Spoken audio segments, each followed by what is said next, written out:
Aleluia. Glória a Deus. Vira para o irmão ao seu lado, faz a melhor cara de crente que você puder. E fala para ele assim, com a cara bem profética: papai vai te pegar de jeito. Para não fazer acepção de pessoas, vira para o outro irmão, fala para ele: papai vai te pegar de jeito. Você crê nisso? Amém. Dá um glória a Deus aí. Aleluia. Queridos, uma alegria estar com vocês nesses dias na conferência, poder servi-los na mesa do Senhor. Nessa geração Twitter, eu quero me apresentar dizendo que eu sou o @Luciano Subirá. Estou aqui acompanhado da minha linda esposa, @Kelly Subirá. Fique em pé, meu amor. As crianças, nossos garotões ficaram hoje em outro programa, amanhã estão com a gente. Quero fazer menção do meu amigo e anfitrião aqui esses dias, o @Sóstenes Mendes. Pastor que pelo menos 10 seguidores para cada um já deve ter saído.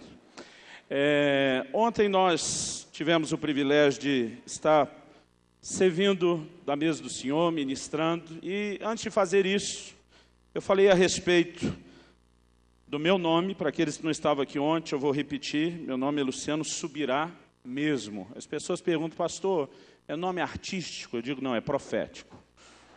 Eu posso mostrar o RG e está lá mesmo.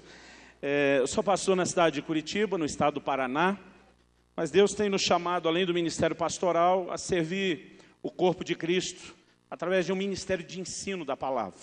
Eu falei ontem, o nome desse ministério é orvalho.com.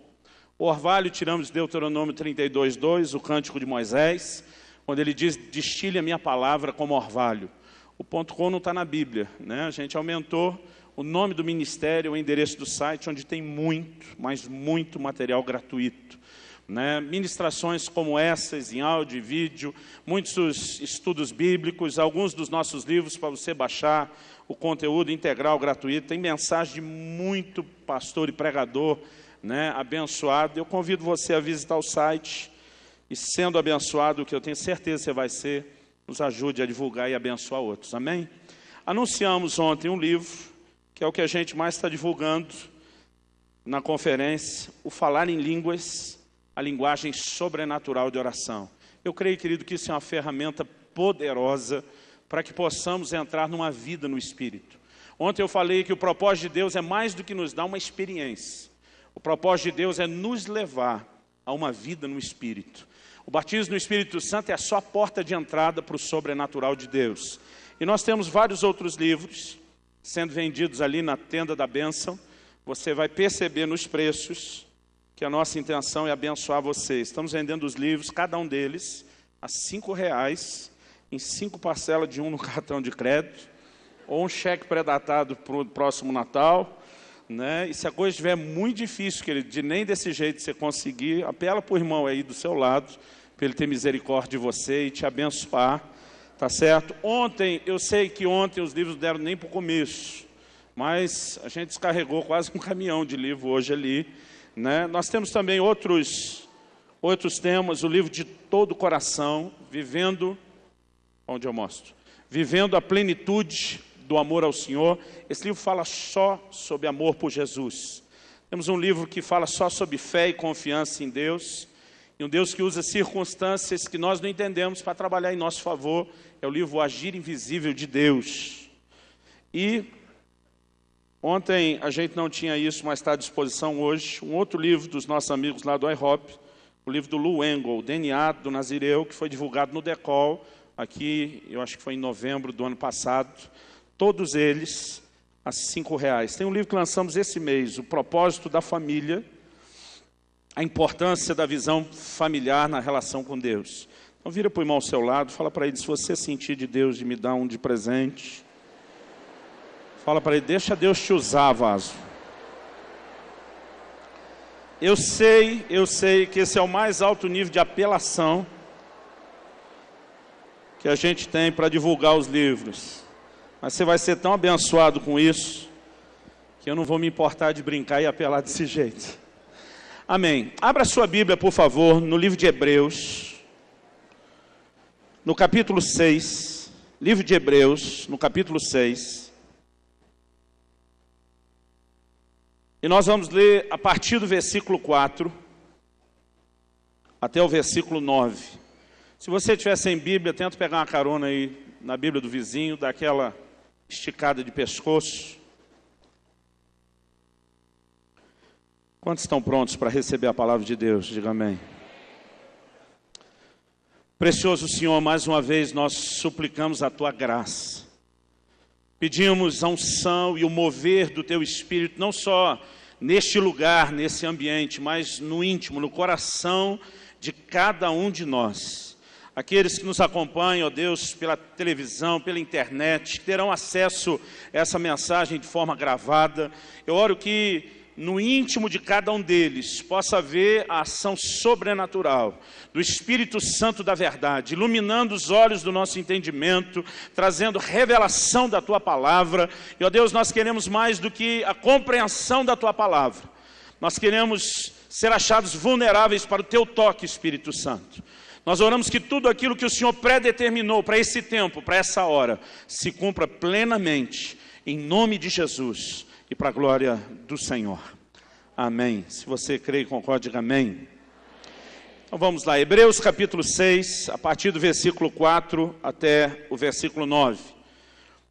É impossível, pois, que aqueles que uma vez foram iluminados, provaram o dom celestial, se tornaram participantes do Espírito Santo e provaram a boa palavra de Deus e os poderes do mundo vindouro e caíram, sim, é impossível outra vez renová-los para arrependimento, visto que, de novo, estão crucificando para si mesmos o Filho de Deus e expondo a ignomínia, a vergonha. Versículo 7. Porque a terra que absorve a chuva que frequentemente cai sobre ela e produz erva útil para aqueles por quem é também cultivada, recebe bênção da parte de Deus.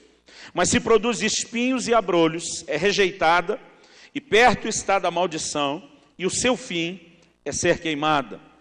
Quanto a vós outros, todavia, ó amados, estamos persuadidos das coisas que são melhores e pertencentes à salvação, ainda que falamos desta maneira. Amém. Eu quero ler esse versículo 9 mais uma vez, na versão revisada de Almeida. Ele diz, mas de vós, ó amados, esperamos coisas melhores, e que acompanham a salvação, ainda que assim falamos. Queridos, Deus tem todo o direito de esperar de nós coisas melhores. Deus tem esse direito e a verdade é que Ele tem feito um grande investimento nas nossas vidas. Ninguém faz nenhum tipo de investimento sem esperar retorno. Você não vai encontrar ninguém investindo na bolsa de valores só por hobby. Você também não vai encontrar nenhum agricultor plantando a terra só por diversão. Deus, de forma semelhante, Ele também tem feito um investimento e Ele espera o retorno. No Evangelho de Mateus, no capítulo 21, Jesus conta uma parábola a respeito de como o dono de uma vinha arrendou essa vinha a um grupo de lavradores. E a Bíblia diz, ele esperava receber os frutos. Nesse ensino, Jesus está fazendo uma comparação do que Deus tem feito conosco. Como esse primeiro grupo de lavradores não correspondeu ao investimento feito, ele entrega a vinha a um segundo grupo de lavradores, e Jesus profeticamente declara, eu creio que isso é uma afirmação sobre a igreja, ele diz, eles a seu tempo entregarão os frutos. Em Filipenses 1:27, a Bíblia diz que nós temos que viver de modo digno da vocação com que fomos chamados. Há um chamado de Deus para mim e para a sua vida, e eu e você precisamos corresponder a esse chamado. Precisamos dar retorno ao investimento de Deus. E o autor de Hebreus está dizendo, de vós, amados, esperamos coisas melhores. Deus tem esse direito. Não importa o nível de vida cristã que você já alcançou. Não importa o lugar de maturidade onde você já chegou. Deus tem o direito de esperar mais, mesmo porque a vida cristã é progressiva. Provérbios 4:18 diz que a vereda do justo é como a luz da aurora e vai brilhando mais e mais até ser dia perfeito. Eu e você temos que estar brilhando hoje mais do que ontem, amanhã mais do que hoje, e cada vez mais crescermos conforme a imagem de nosso Senhor Jesus. Deus tem direito de esperar de nós coisas melhores.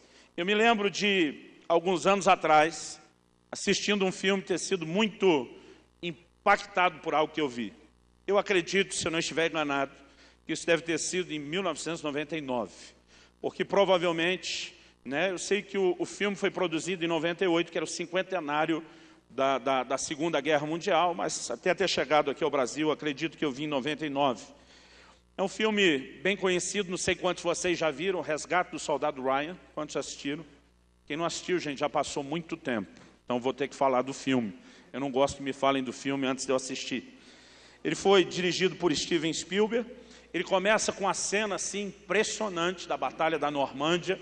Você tem uma sensação assim, eu assisti o filme quando meu irmão mais velho tinha um surround assim que nenhum de nós tinha acesso. E ele falou, cara, você tem que ver esse filme.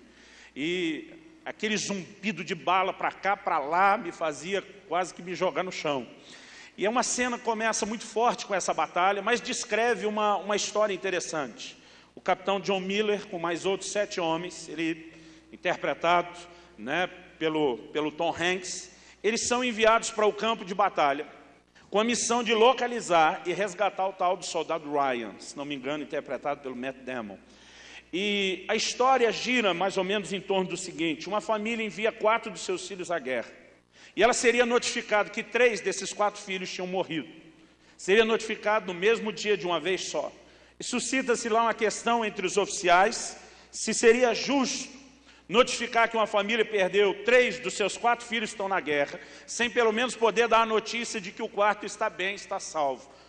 O 4º é o soldado Ryan. Então começa essa missão com o objetivo de resgatá-lo, que parece ser para os que são enviados uma missão suicida. Eles começam a se questionar, é justo que por causa de um, vários morram. E ao longo da missão é o que vai acontecendo. Algum deles em algum momento ironizam, tomara que ele descubra a cura do câncer, né? Que seja alguém importante, que possa dar valor a todo esse sacrifício. Mas tem uma cena já no final do filme, quando ele foi localizado, está sendo trazido de volta, e eles estão no meio da linha de fogo. Os que são melhor de memória me ajudem, mas eu acho que eles estão atrás de uma ponte de pedra, alguma coisa assim, abrigados, né, em relação ao fogo inimigo, e o capitão John Miller, interpretado pelo Tom Hanks, é ferido. E ele está ali agonizando, dando evidência de que vai morrer. Ele chama o soldado Ryan para perto de si, e ele fala uma frase que na hora me tirou da frente da televisão. Na minha mente, não foi nenhuma experiência espiritual, sobrenatural, mas na minha mente me remeteu lá ao Monte Calvário. Porque ele pega pela mão, puxa pelo braço, e ele diz para o soldado Ryan a seguinte frase, se não me engano no inglês deve ser earn it. A tradução talvez seria, faça valer a pena. E aquela frase, ela entrou com tudo no meu peito.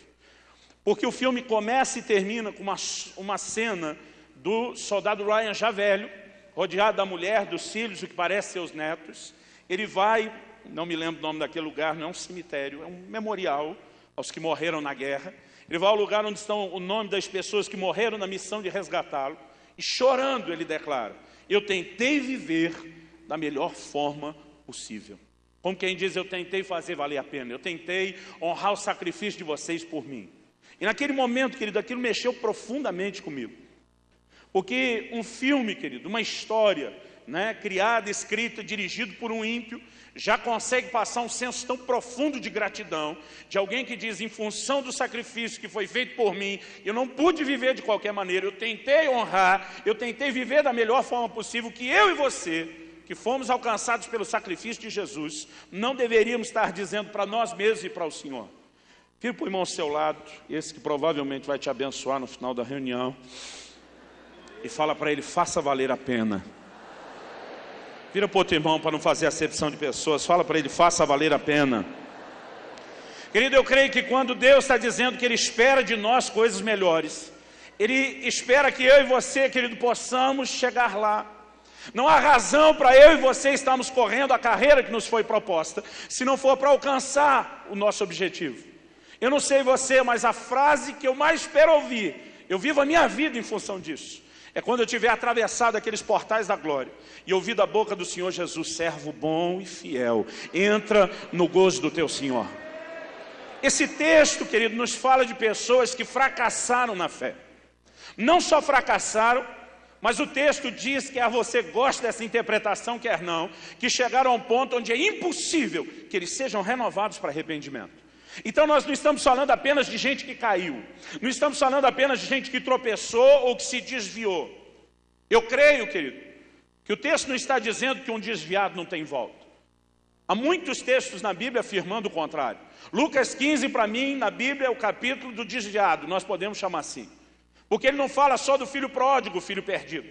Ele fala da moeda perdida, ele fala da ovelha perdida. Em cada um deles, aquilo que se perdeu foi recuperado e trouxe festa e alegria na casa. Eu creio também, querido, que nós estamos vivendo um tempo onde, para nós pastores, a estatística é assustadora.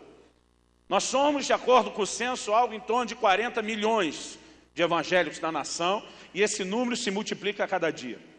Mas existe uma estatística que prevê que para cada crente firme que nós temos dentro da igreja, nós temos um do lado de fora que se desviou. Isso significa que nossa nação teria nesse momento pelo menos 40 milhões de desviados. Eu não sei você, mas isso dói no coração de qualquer um de nós, quanto mais no de Deus. De maneira que eu, como pastor, tenho lutado não só para ganhar pessoas, mas para que a gente consiga firmá-los na fé e levá-los a um dia atravessar os portais da glória. Porque não adianta, querido, correr essa carreira e abortá-la. Paulo fala sobre alguns que naufragaram na fé. A semelhança de um navio que sai de um porto com a intenção de aportar em outro lugar, de chegar, mas teve essa viagem abortada, alguns não concluíram. No entanto, ele fala depois de vocês, amados, e agora ele está escrevendo, falando a um grupo que está de pé, que está firme. Ele diz, nós esperamos coisas melhores. Então ele não está dizendo só coisas melhores do que o que eles fizeram, mas está falando de um lugar, querido, que eu e você precisamos alcançar. Agora, eu quero usar esse texto, esse pano de fundo, para na verdade chegar ao ponto que eu realmente quero da mensagem. A primeira coisa, eu acho que quando a gente fala do que é não poder ser renovado para arrependimento, a gente precisa explicar isso. Eu já vi muita gente desviada debaixo de um engano de que não pode voltar a ser restaurado. Agora, apesar de haverem alguns debaixo desse engano, podendo ter restauração, nós não podemos negar que a Bíblia fala de alguns que passaram uma linha sem volta. Talvez a dificuldade esteja em determinar onde é que está essa linha. Mas Isaías 55:6 diz, buscai ao Senhor enquanto se pode achar. Invocai-o enquanto ele está perto.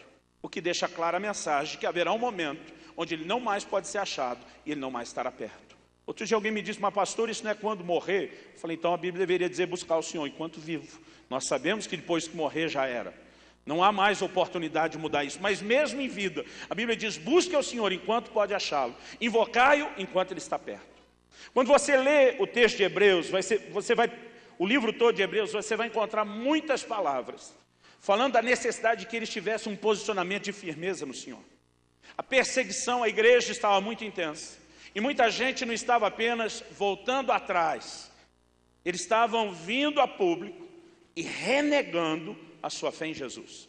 Alguns estavam voltando às sinagogas e para serem aceitos de volta no judaísmo, eles se apresentavam publicamente, a relatos históricos que dizem isso, dizendo, eu não creio que Jesus seja o Messias, eu não creio que ele foi concebido pelo Espírito Santo numa virgem. Eles afirmavam, eu não creio que o seu sangue purifique mais do que o sangue do sacrifício de um animal qualquer. Eram afirmações muito fortes. Você olha o capítulo 10, e ele fala de pessoas que estavam vivendo deliberadamente no pecado.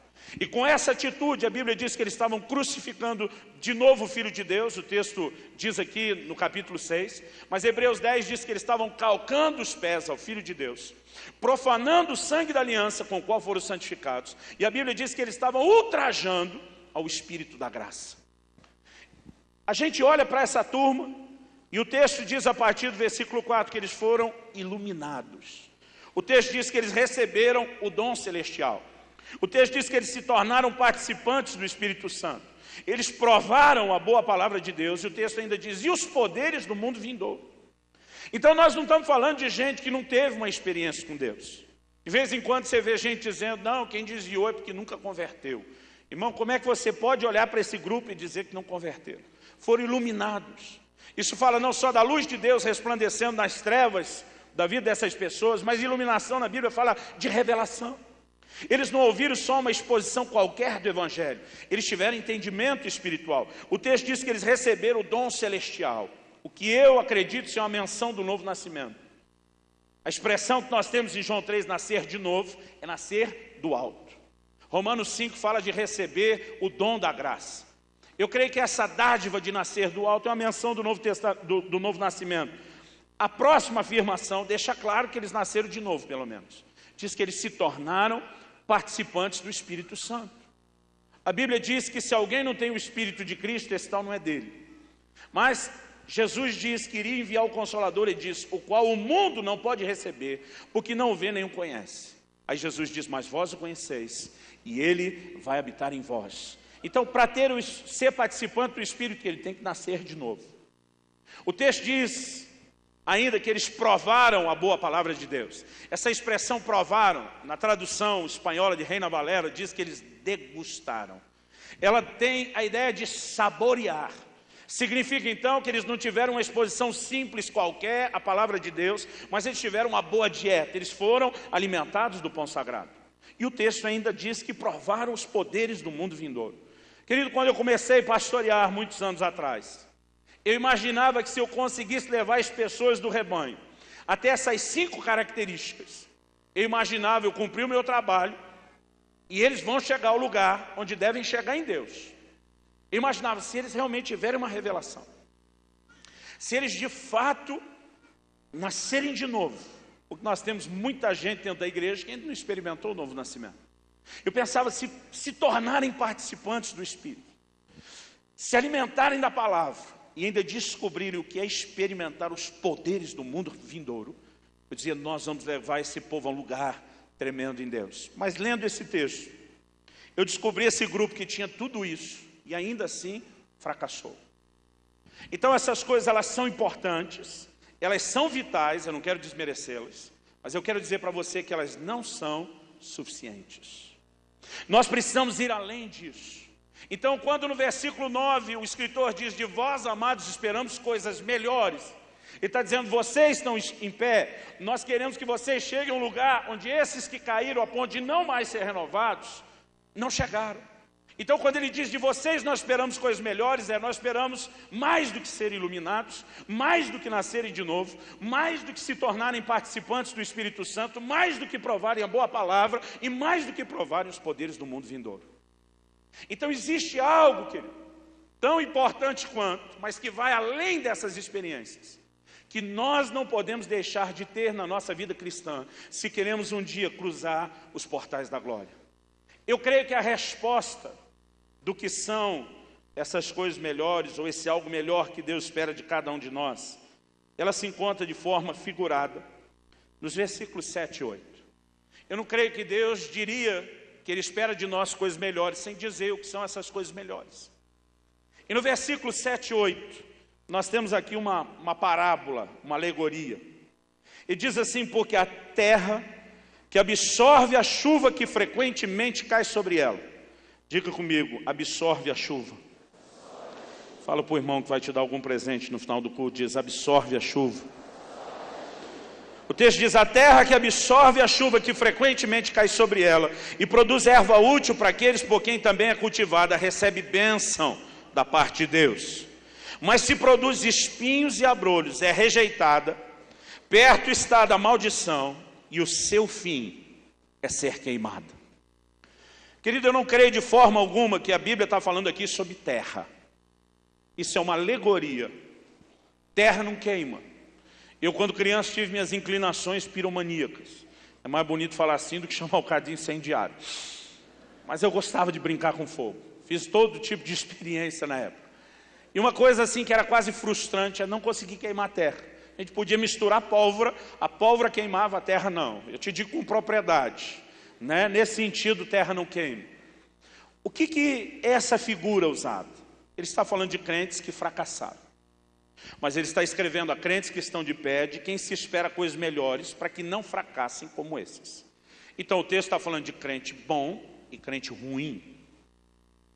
E ele entra com uma linguagem figurada para falar de terra boa e terra ruim. E o que diferencia o tipo de terra? A terra boa, que recebe a bênção da parte de Deus, que produz fruto, a Bíblia diz que ela tem a capacidade de absorver a água da chuva.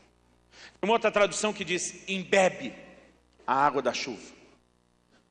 O texto não está dizendo que chove sobre uma terra e sobre outra não. A terra que recebe a bênção e que frutifica, não é porque tem chuva e a outra não. É porque ela absorve a água da chuva. Ela retém a água da chuva. ela segura a água da chuva. Eu creio que a chuva tem uma figura especial aqui.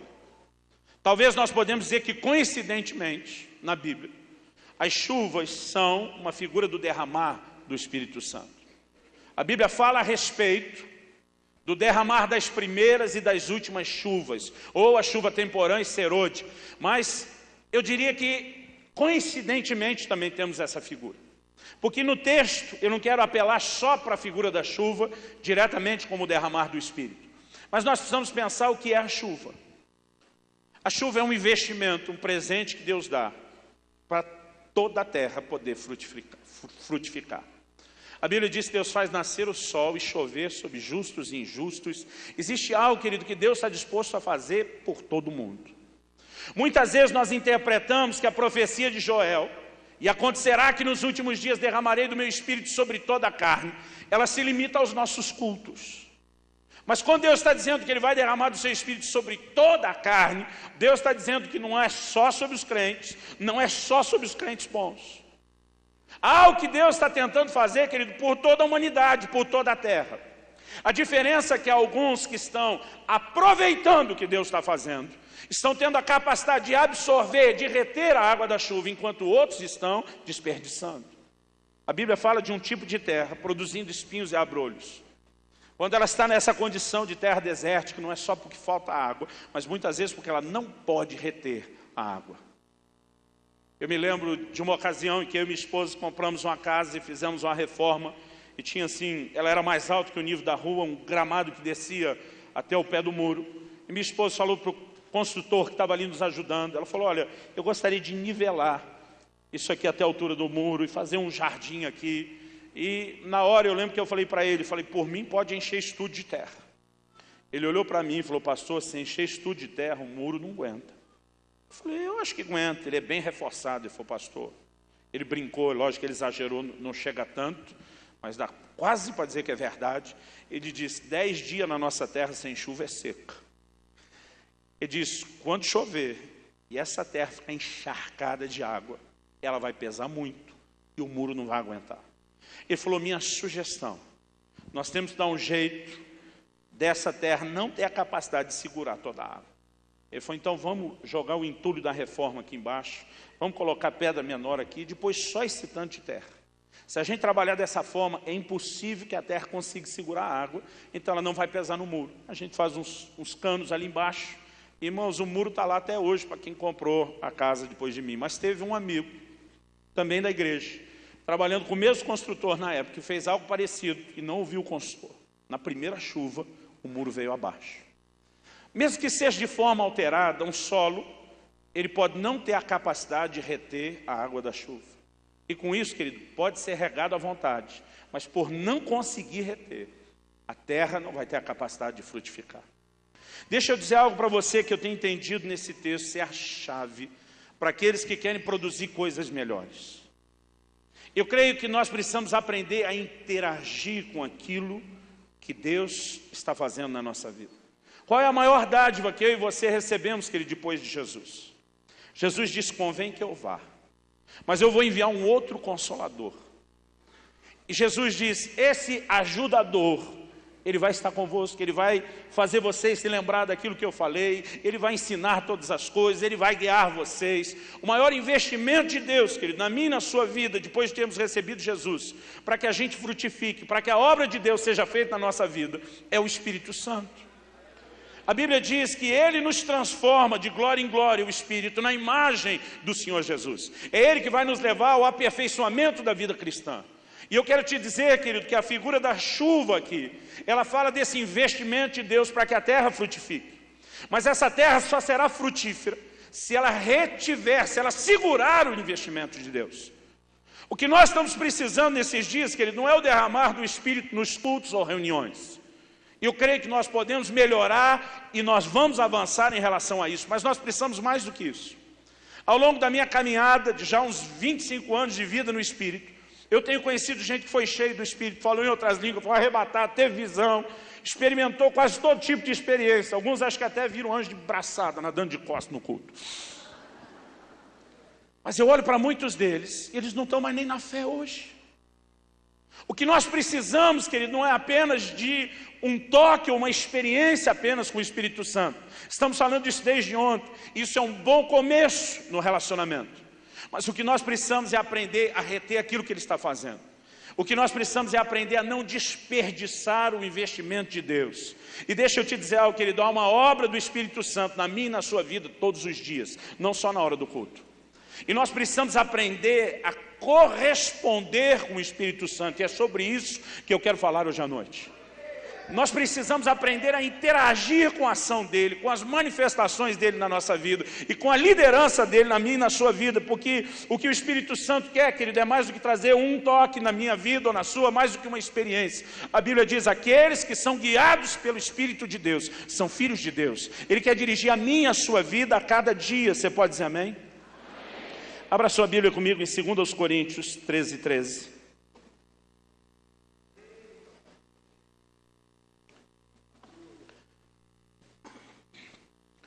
2 Coríntios, capítulo 13, versículo 13.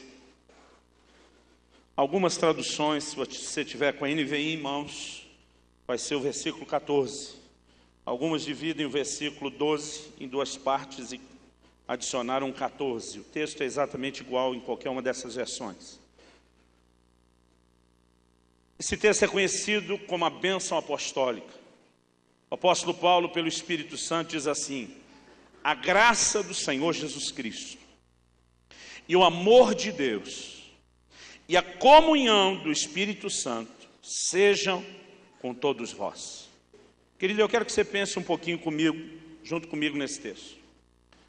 Quantos reconhece que a graça do Senhor Jesus é algo vital? Erga sua mão, diga amém. Querido, se não fosse a graça de Deus, a gente estava lascado. Nós sabemos que sem a graça de Deus não há salvação. Pela graça sois salvos mediante a fé. Você reconhece que a graça de Jesus é algo vital. Sem isso não tem vida cristã. Amém? O texto diz, e o amor de Deus. Algumas acrescentam, o Pai. A Bíblia diz, Deus amou o mundo de tal maneira que deu seu Filho único para que todo aquele que nele crê não pereça, mas tenha a vida eterna.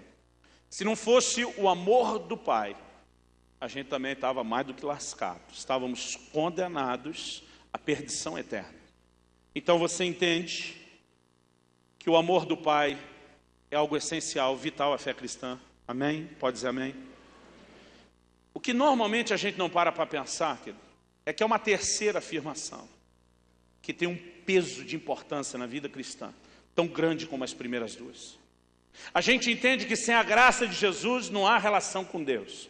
A gente entende que se não fosse o amor do Pai, não poderíamos permanecer com Ele. Mas o que normalmente a gente não leva em conta é que a terceira frase, que ele tem um peso tão grande, e eu ouso afirmar tanto quanto a primeira e a segunda, quando ele diz, e a comunhão do Espírito Santo seja com cada um de vós. A comunhão com a pessoa do Espírito Santo, querido, é algo tão essencial à vida cristã, quanto a graça do Senhor Jesus e o amor de Deus o Pai. O que Deus tem nos chamado, querido, não é apenas para ter uma experiência com o Espírito Santo, mas sim para termos um relacionamento com o Espírito Santo. Você pode dizer amém? Vira para o irmão ao seu lado e fala, muito mais do que uma experiência. Deus quer que você tenha um relacionamento com o Espírito Santo. Agora deixa eu te dizer algo, querido, esse relacionamento, essa capacidade de interagir com Ele, que é esse investimento, a chuva, para que eu e você frutifiquemos, é a chave de se nós vamos concluir ou não a carreira que nos foi proposta. O texto está dizendo que nós precisamos mais do que ser participante do Espírito.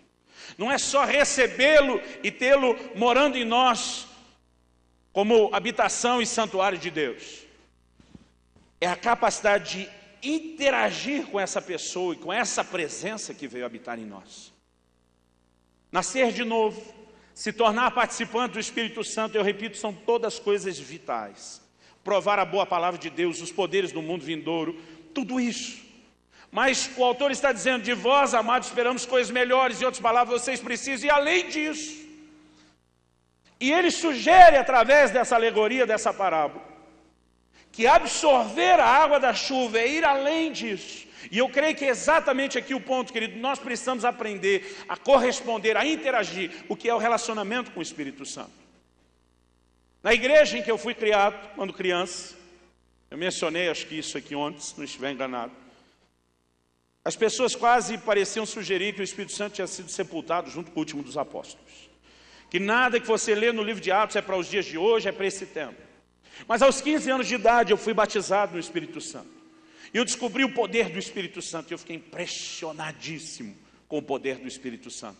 Mas durante muito tempo, na minha cabecinha de crente, mal informado, eu ainda achava que o Espírito Santo era uma coisa, uma energia, no máximo uma força.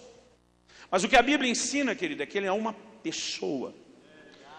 O que a Bíblia ensina é que ele é Deus, e ele é uma pessoa, ele tem todos os atributos de uma pessoa, de uma personalidade.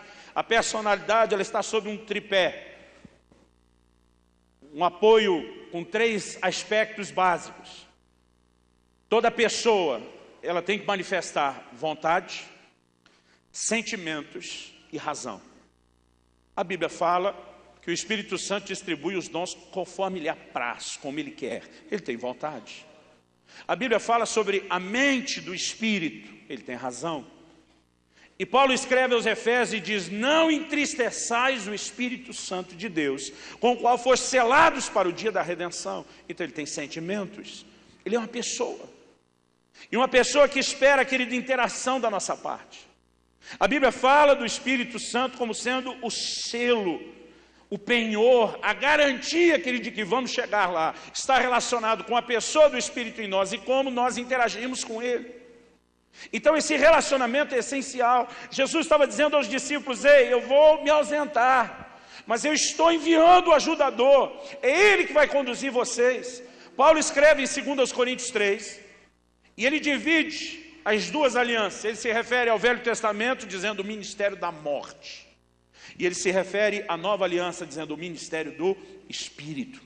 Esse tempo que nós vivemos é chamado na Bíblia, querido, de o ministério do Espírito. Você pode resumir a vida cristã no ministério do Espírito Santo, porque é ele habitando dentro de mim e de você, que vai nos auxiliar, querido, a crescer, a viver a vida cristã.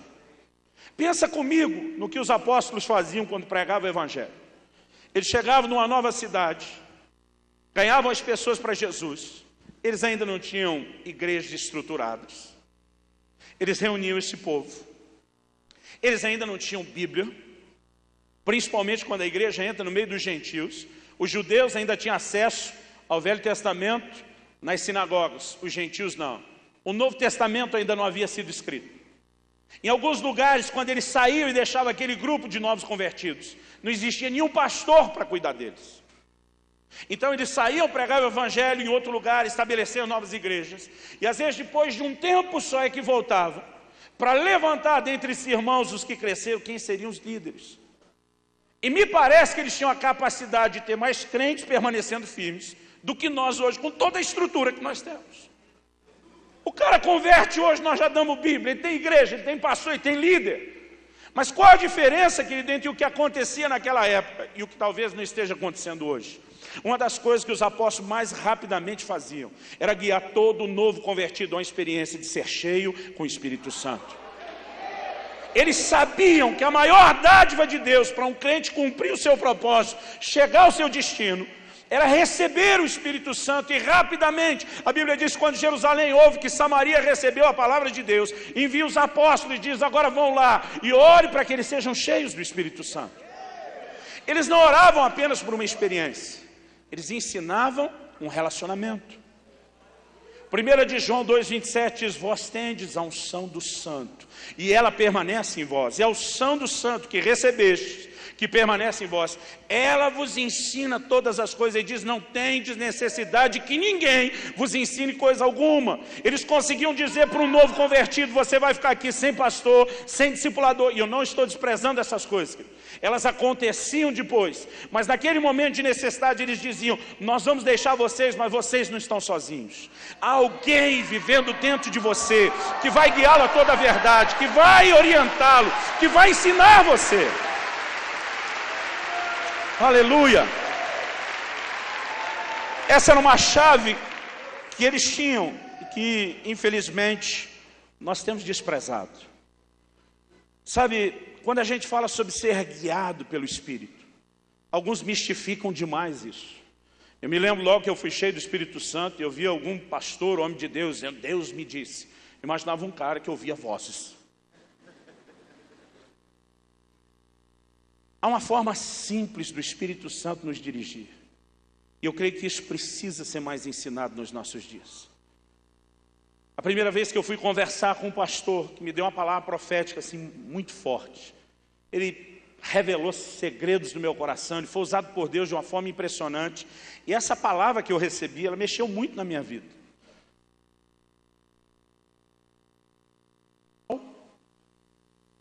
Eu não sei se todo crente, quando criança, quando menino, adolescente, tinha as viagens que eu tinha, Léo. Mas às vezes eu ficava pensando, como é que Deus recebe a oração de tanto crente no céu? Então eu imaginava uma espécie de máquina coletora de orações. Que elas iam entrando numa espécie de funil, e saiam um cano para cá, tipo família vai para cá, pedido de cura vai para lá. Eu ficava tentando imaginar como é que ele seleciona, como é que ele faz com isso tudo. A verdade, querido, é que muitas vezes nós não conseguimos imaginar esse Deus pessoal, mas a Bíblia apresenta um Deus pessoal, um Deus que conhece coisas da sua vida que nem você conhece. A Bíblia diz que Ele sabe quantos fios de cabelo tem na nossa cabeça. É uma informação que nem eu nem você temos, está certo? Na cabeça de alguns é mais fácil contar do que na de outros. Mas Ele sabe coisas da nossa vida que a gente não sabe. E eu, depois dessa palavra profética, eu descobri esse Deus pessoal. Eu fui para casa aquele dia, como diz a moçada, eu estava me achando. Eu não sei se eu fui andando, flutuando, mas eu ficava pensando, Deus Altíssimo, Criador dos céus e da terra, falou comigo. E eu me achei. Eu tive assim um senso de importância que Deus acho que até teve que furar, murchar a bola depois. Mas aquilo me fez muito bem. Eu comecei a pensar. Eu imaginei assim no auge dos meus 15 anos que eu tinha descoberto a solução para o problema da igreja de Jesus na terra. Eu pensei, se cada crente como eu recebesse uma palavra profética como eu recebi, ele ia descobrir um Deus pessoal como eu descobri. Mal sabia eu que em muito lugar o problema não era a falta de profecia, era o excesso, né? Era a forma errada. Mas eu imaginei, por que será que não tem mais gente profetizando? Então, na minha cachola eu cheguei à conclusão, deve estar faltando profeta. E me candidatei. De vez em quando as pessoas perguntam, pastor, como foi seu chamado para o ministério? Eu digo, eu nem sei se ele que me chamou ou se eu que me ofereci. Mas eu me ofereci desde o início. E eu falei para Deus, olha, se o problema for falta de profeta, eu quero te ajudar. Estou me oferecendo, estou aqui. E eu queria descobrir como a coisa funcionava.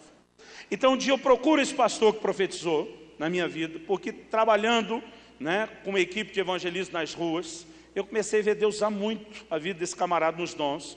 E chegou uma hora quando ele dizia, Deus me disse, eu dizia, eu acredito, eu nem duvido mais, de tanto que eu vi. Então um dia eu procurei ele, falei, amigão, me ensina as manhas desse negócio. Até hoje eu tenho vontade de rir do que eu falei, ele riu, né? Eu falei, me dá aí o caminho das pedras. Eu falei, cara, eu também quero profetizar, me ensina aí. E ele começou a rir, eu falei, não, é sério, eu quero aprender. Como é que você ouve Deus? Como é a voz de Deus? Eu perguntei para ele, a voz de homem, a voz de mulher, como que é? É sempre a mesma voz, como quando um amigo te liga, você já sabe quem é. Ou você ligou para um que atendeu a voz diferente, já sabe quem é engano. Nesse caso espiritual era engano mesmo, né? Aí eu comecei a fazer perguntas, ele começou a rir daquilo tudo. Ele falou, Luciano, para. Ele falou 2, ou no máximo 3 vezes na minha vida toda eu ouvi uma voz audível. Normalmente não é a maneira que Deus fala comigo. Eu falei, Deus não fala no seu ouvido? Ele falou, não. Eu falei, onde é que Deus fala com você? Ele falou, do lado de dentro. Eu falei, não, então você tem um ouvido lá de dentro? Ele falou, não. Deus fala comigo através de uma impressão. E eu confuso, impressão para mim era coisa de gráfica só, né? Ele falou, Luciano, deixa eu simplificar para você. Imagina algo parecido com um pensamento, parecido com um sentimento, algo só interior. Não é uma voz, não é uma visão, não é nada místico, não é nada espetacular. E quando ele começou a falar isso, eu imaginei um cara chutando assim todos os meus castelinhos de areia, porque a gente mistifica demais o sobrenatural. E ele falou, não, cara, é parecido com um pensamento ou sentimento. Aí eu, indignado, falei, então o que garante que não é você pensando ou sentindo? Aí ele falou, a palavra que eu te der era eu pensando ou sentindo. Eu falei, não, aquela foi boa, aquela você quebrou tudo. Ele falou, Luciano, deixa eu tentar te explicar. Aí ele me fez uma pergunta e isso me ajudou muito. Ele falou, você tem certeza da sua salvação? Eu falei, tenho. Ele disse: você saísse da igreja agora, foi bem dramático, uma jamanta, uma carreta te atropelasse, você tem certeza que é para o céu? Eu falei: na hora. Ele falou: como é que você sabe que você é para o céu? Ele falou: alguma vez Jesus te apareceu em pessoa para dizer: filho, eu mesmo te garanti lá no livro da vida, com meu sangue, você está dentro? Eu falei: não, ele nunca me apareceu falar isso. Ele falou: talvez ele te enviou um anjo, e o anjo veio com a xerox autenticada do livro da vida, número de protocolo tal, você apresenta na entrada. Eu falei: também não. Ele falou: então você nunca viu nada a respeito? Eu falei: não. Ele falou: mas talvez os anjos falaram. Eu falei: não, também nunca ouvi. Você nunca viu, nem ouviu? Não. Ele falou: como é que você sabe que você é salvo? E a resposta que eu dei para ele é a mesma que eu dou até hoje. Eu falei: eu sei porque sei, porque sei. Devia ter dito: como é que sei, não sei, só sei que eu sei. Mas, irmão, eu não sei de onde vinha tanto sabimento ou sabeção, mas eu sabia muito que eu era salvo. Então ele falou: eu vou te explicar de onde vem essa certeza que você tem. E ele mencionou Romanos 8,16, que diz: o Espírito testifica com o nosso espírito que nós somos filhos de Deus. Aleluia! Glória a Deus!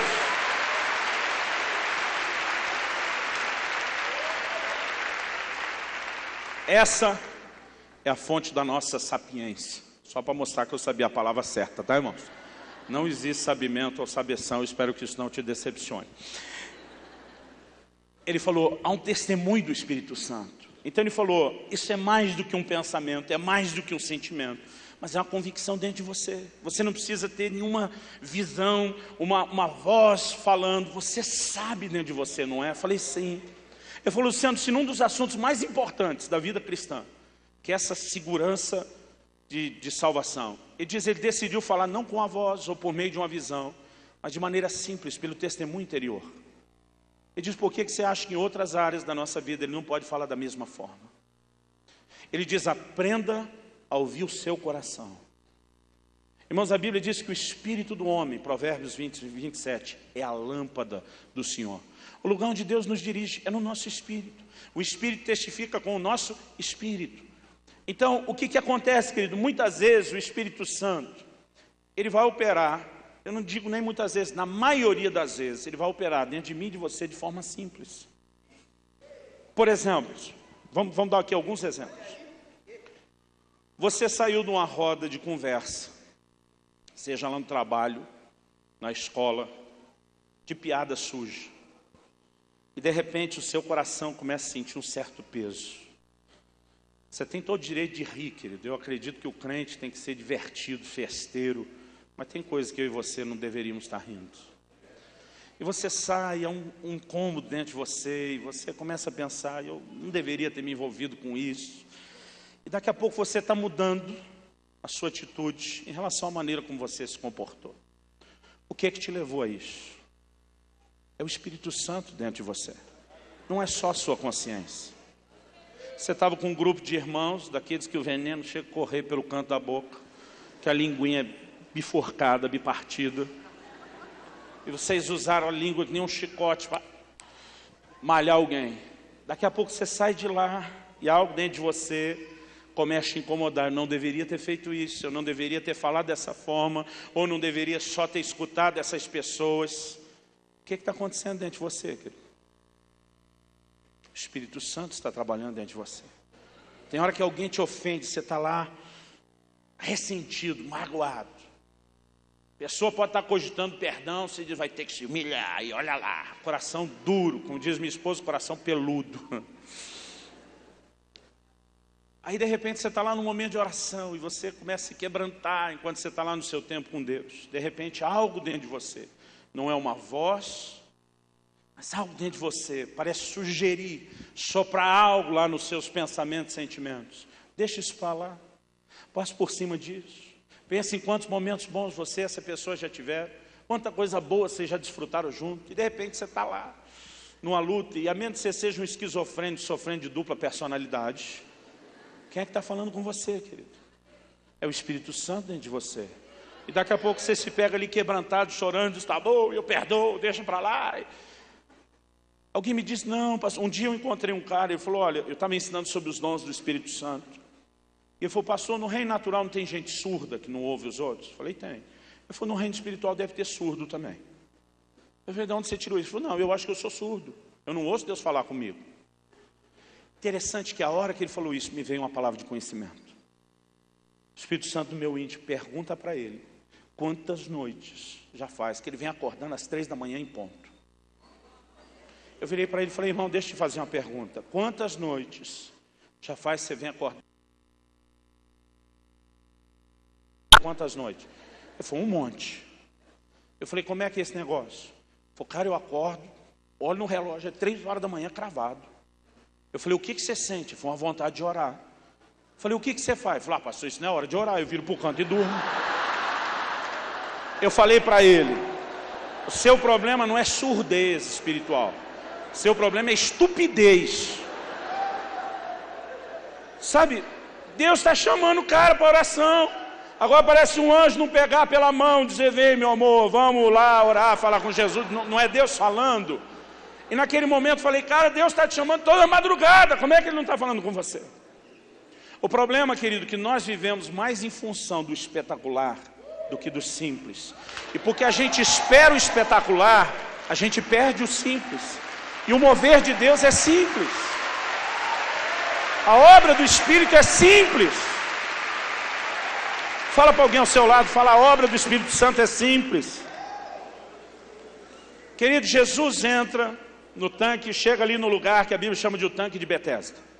A Bíblia fala, pastor Léo, de uma multidão de enfermos. Um cara com ministério de cura, como Jesus, chegar num lugar que tem uma multidão de enfermos é para deitar e rolar, é para fazer a festa. Mas só um enfermo foi curado. Eu não sei se você já parou para se perguntar por quê. Diferente de Nazaré, onde ele curou poucos enfermos, e a Bíblia diz, por causa da incredulidade, esse texto não diz que foi por causa da incredulidade, mas só um enfermo foi curado. Eu vou te dizer o que eu penso. Estava todo mundo olhando, ou para cima ou para a água. Que hora que vem um anjo que vai agitar essa água? Todo mundo estava esperando pelo espetacular, porque espetacular bomba sempre. Mas Deus não move só no espetacular. Espetacular, querido, é de vez em quando. O que é corriqueiro na forma de Deus agir é o simples. E aí entra Jesus de forma simples no meio da turma, mas ninguém consegue reparar que ele está ali, porque não vem no formato que eles esperam. Vamos olhar para Naamã, o general sírio que vai atrás de Eliseu. Ele chega lá esperando que o profeta o cure da lepra. O profeta nem vai recebê-lo, manda o menino de recado.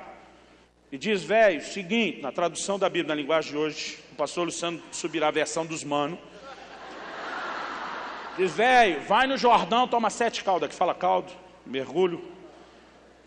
Aí Naamã fica indignado. Gente, vamos pensar, o cara não foi de um bairro no outro, de uma cidade na outra. Ele foi de um país para o outro, numa época que o transporte não é como hoje. Essa viagem foi chata. Aí ele chega lá, o profeta nem aparece, diz, 7 banhos no Jordão. Ele ficou indignado. A Bíblia diz que ele queria ir embora. Ele diz, meu país tem rio melhor, água melhor, fosse para banho, tomava lá, e está indignado. Aí um servo, eu imagino, erguendo o dedinho, pedindo para falar. Na minha cabeça, imagino um Naamã estressado. Fala!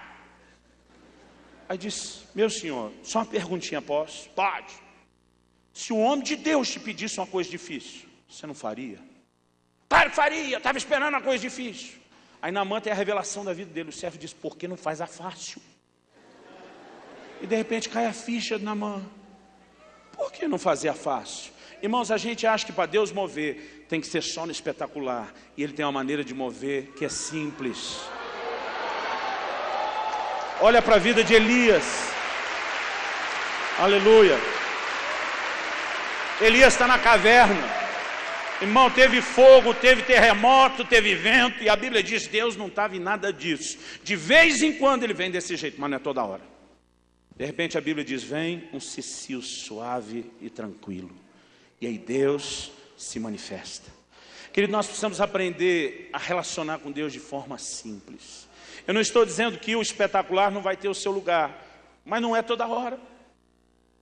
Eu acho que eu li, foi num dos livros do Kenneth Hagin, ele citando Atos 19:11, que diz, Deus pelas mãos de Paulo fazia milagres extraordinários. Ele disse, se tem milagre extraordinário, tem o ordinário.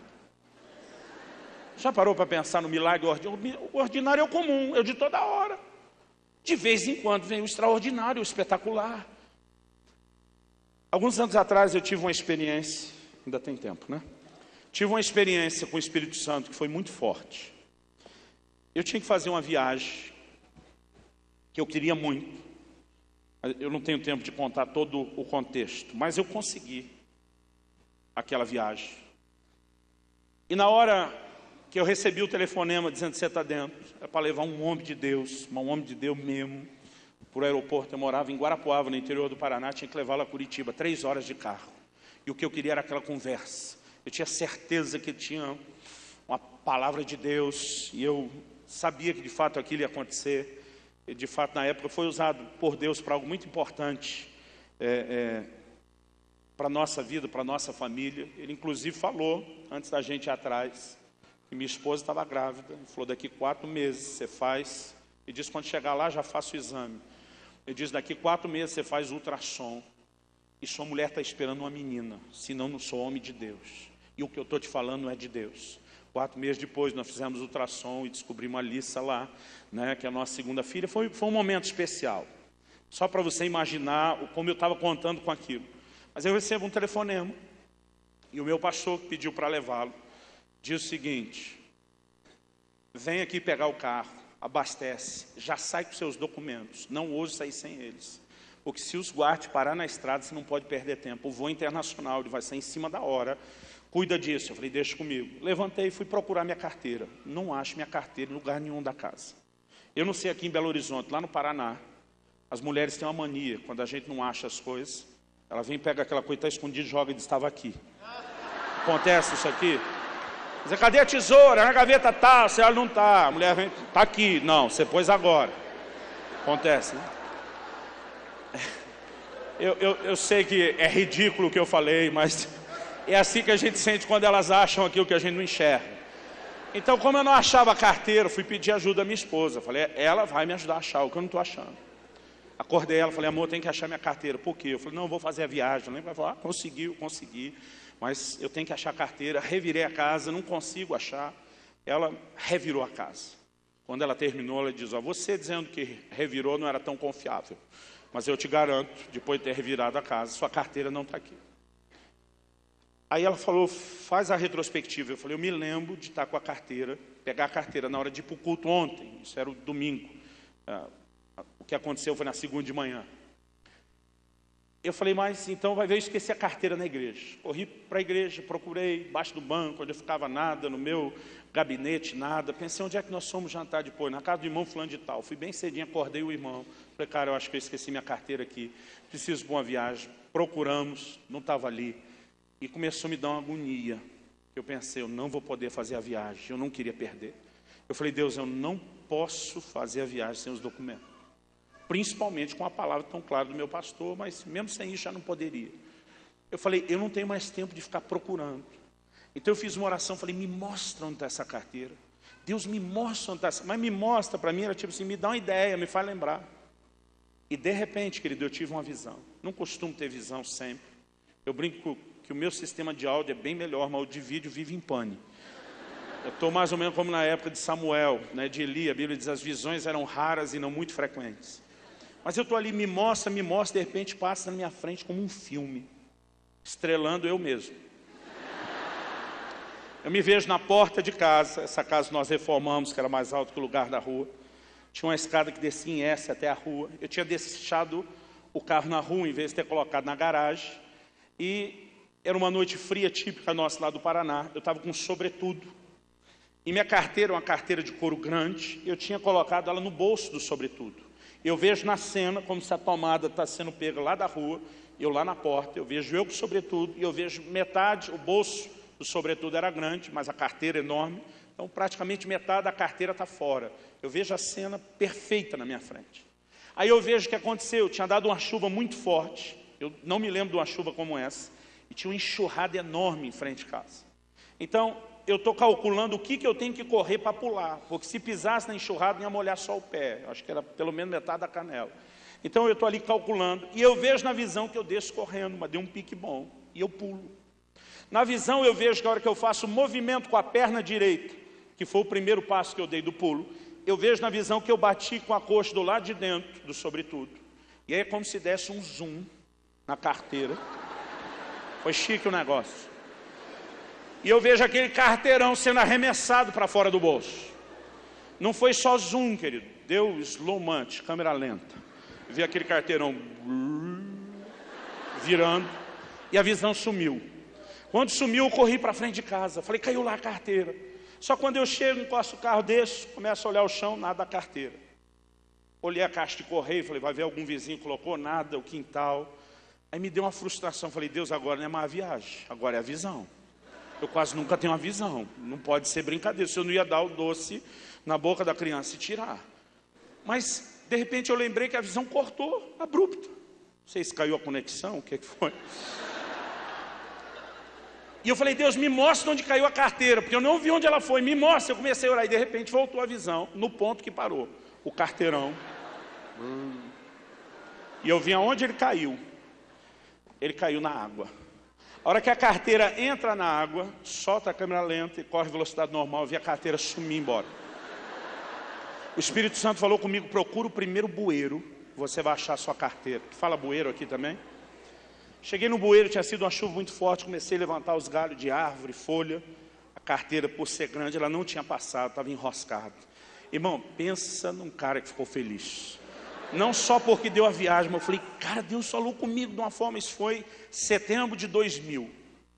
Janeiro de 2001, fiz uma viagem, fui pregar na igreja de um amigo lá no Canadá, na região dos lagos. E não sei o que aconteceu na mesa, que a gente falando da ação, da direção do Espírito Santo. Eu joguei na mesa essa conversa, falei, cara, tive uma experiência esses dias falando de ser guiado pelo Espírito. E contei minha carteira, a experiência da carteira, da visão, e a turma, uau. Mas esse meu amigo, pastor Frank, ele falou, ó, foi boa, mas já vi uma melhor. Eu falei, ah não, melhor que essa não. Ele falou, eu vi uma melhor. Aí ele me pergunta, você conheceu o pastor fulano de tal? É dos da vanguarda do avivamento aqui no Brasil.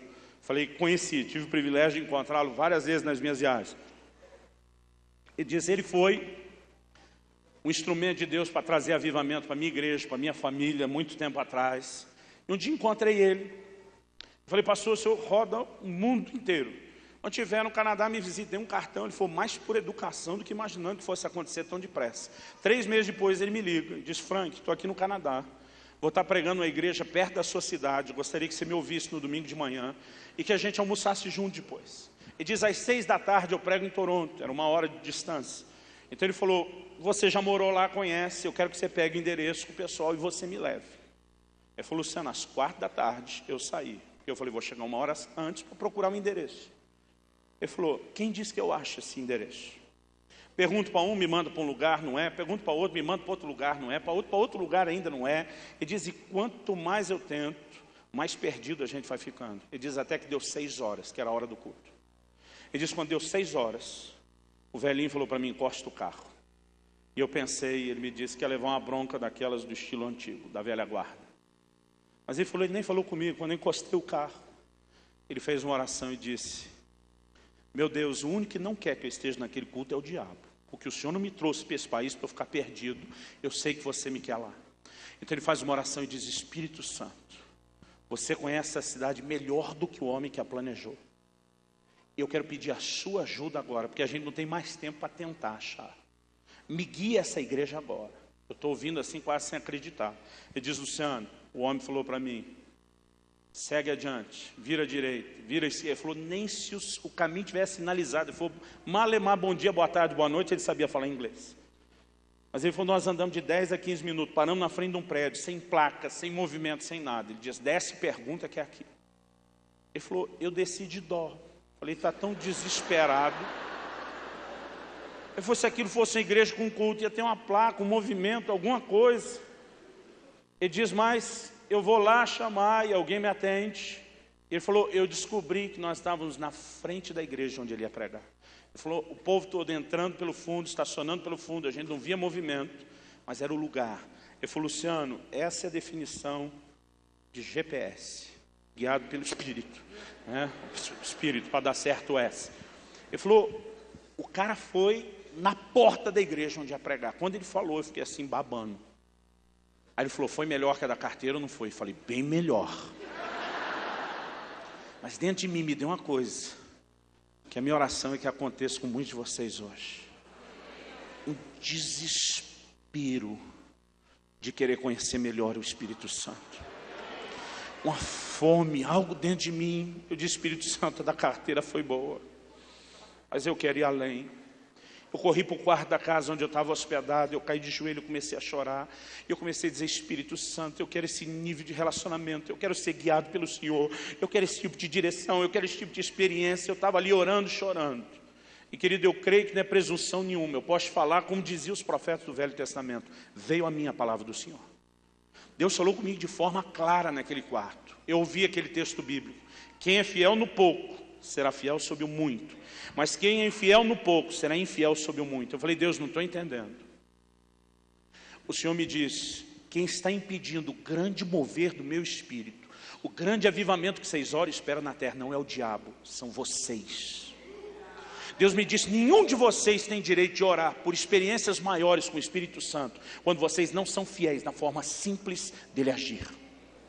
Ele diz: enquanto vocês não aprenderem a corresponder aos pequenos impulsos do Espírito, vocês não têm direito de clamar por experiências maiores.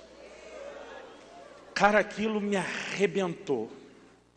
Eu chorei, eu pedi perdão, porque, querido, a direção do Espírito Santo é simples.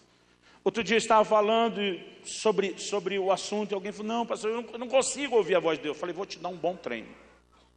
Todo culto, a hora que chegar a hora da oferta, 2 vozes vão falar dentro de você. Falei para ele: uma vai dizer: dá nada não, ou dá essa menorzinha aí. A outra vai dizer: dá sim, faz o seu melhor. Aí eu falei para ele: imaginando que você não é o esquizofrênico, quem é a parte avarenta falando com você? Eu acho que eu chamei ele de avarento até na época. Eu falei: a parte que não quer dar sou eu. Falei: e a parte que está mandando você dar é quem? Aí ele, tentando se conversar, falou: será que é o diabo? Eu falei: só se ele converteu para querer que você invista na igreja. Querido, Deus lida conosco com impulsos simples. Eu já entrei numa locadora para pegar um filme que um monte de crente viu e falou que era bom, mas quando eu peguei, é como se um sinal vermelho acendesse algo dentro de mim: não faça isso. E toda vez que eu desrespeito essa orientação interior, eu me dou mal. Mas sabe, querido, quando eu aprendo a seguir esse impulso interior, ainda que seja simples, isso dia após dia vai me mantendo dentro de um lugar de relacionamento com o Espírito Santo. Eu não estou dizendo que para atravessar a rua você tem que dobrar o joelho e perguntar: passo aqui ou passo lá. Eu não estou dizendo que todo dia você vai abrir o guarda-roupa para orar qual roupa pegar, embora eu acho que algumas irmãs tinham que orar um pouco mais antes de fazer a sua... minha opinião.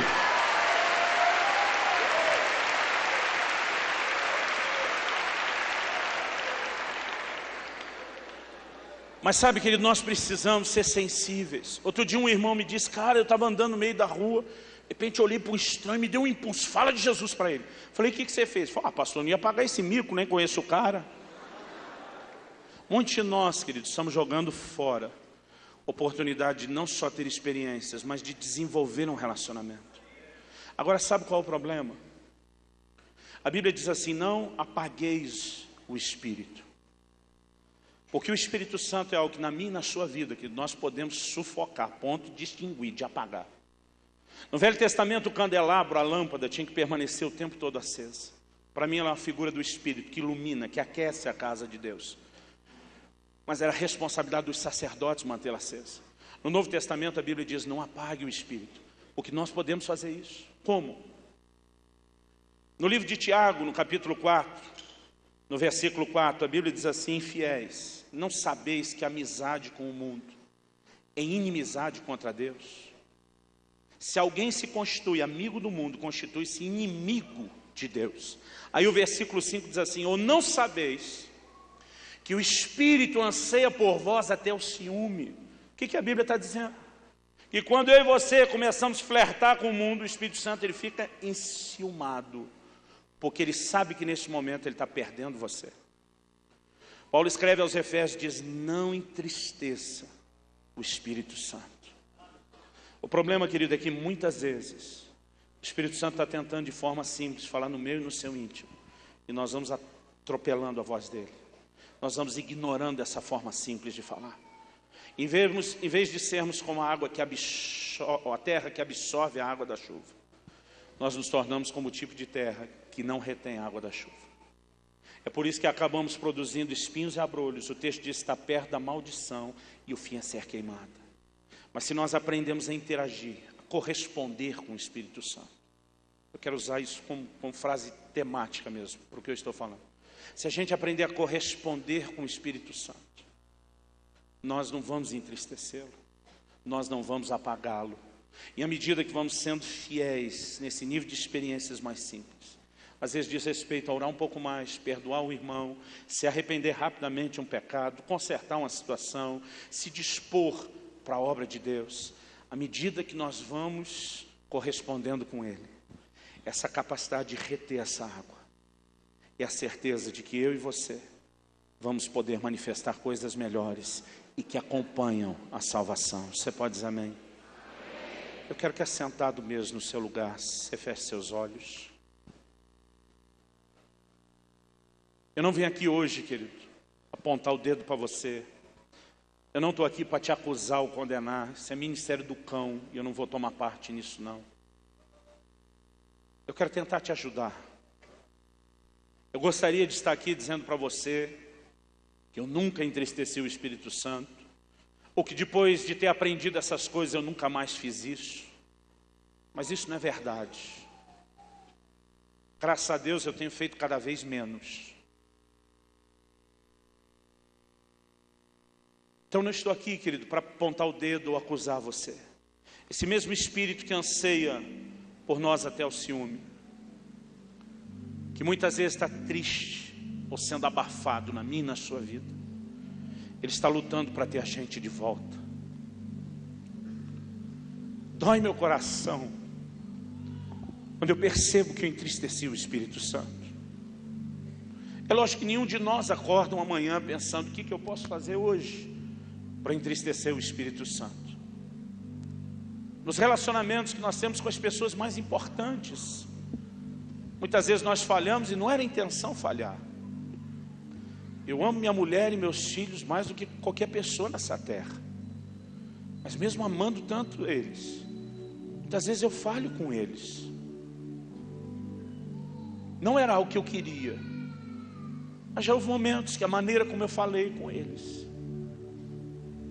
não foi a forma que gente que é amada merece ser tratada. E muitas vezes depois meu coração dói. E já houve momentos em que chorando eu tive que pedir perdão para eles. Da mesma forma, querido, nenhum de nós acorda uma certa manhã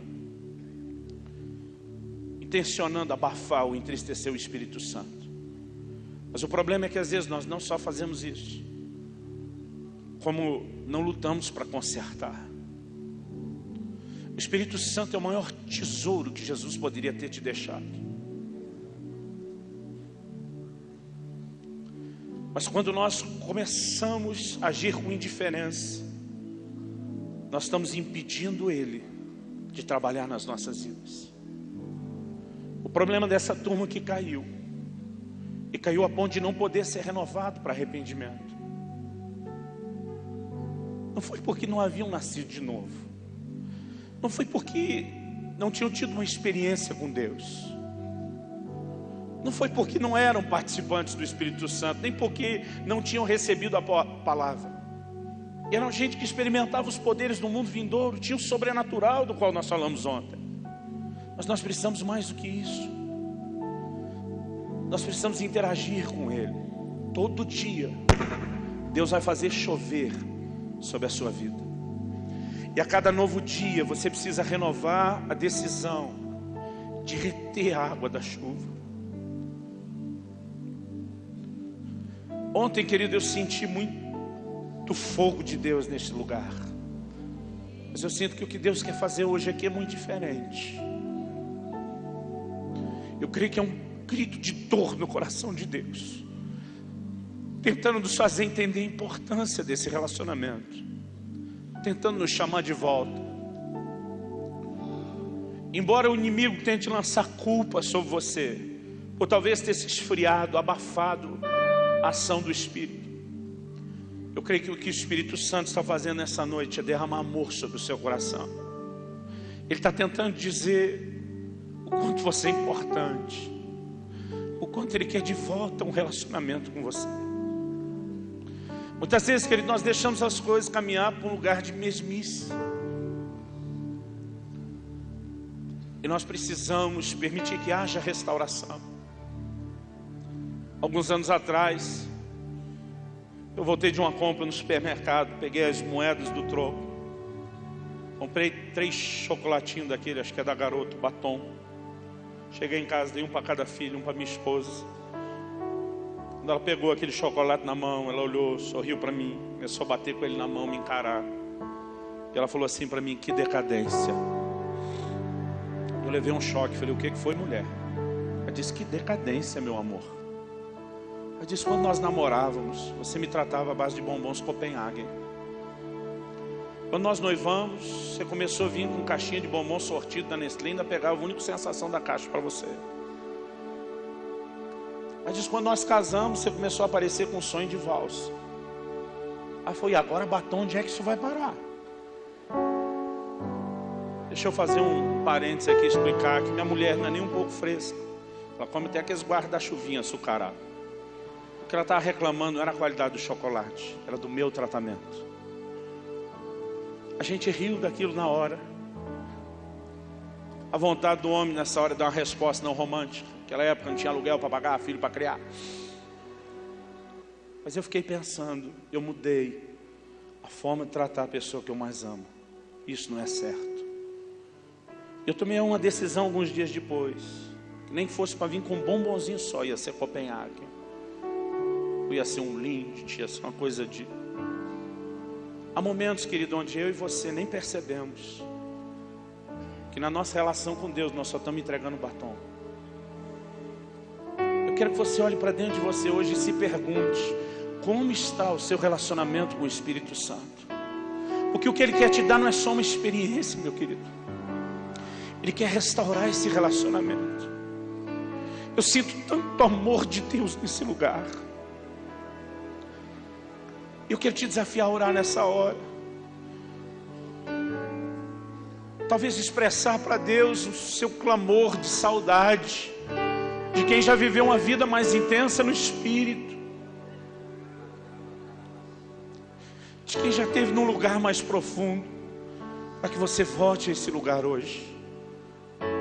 Eu creio que o Espírito Santo virá sobre nós essa noite, não só com o propósito de te encher de poder e te fazer falar em outras línguas, mas eu creio que Ele quer restaurar a essência de um relacionamento que talvez esteja se perdendo, ou que simplesmente parou de crescer.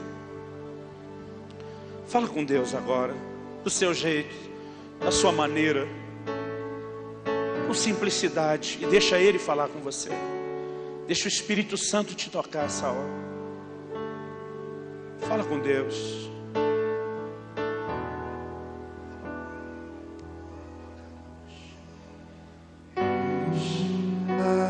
Água, lavoura sem dono, terra seca sem a chuva, assim sou eu sem ti. Filho sem pai,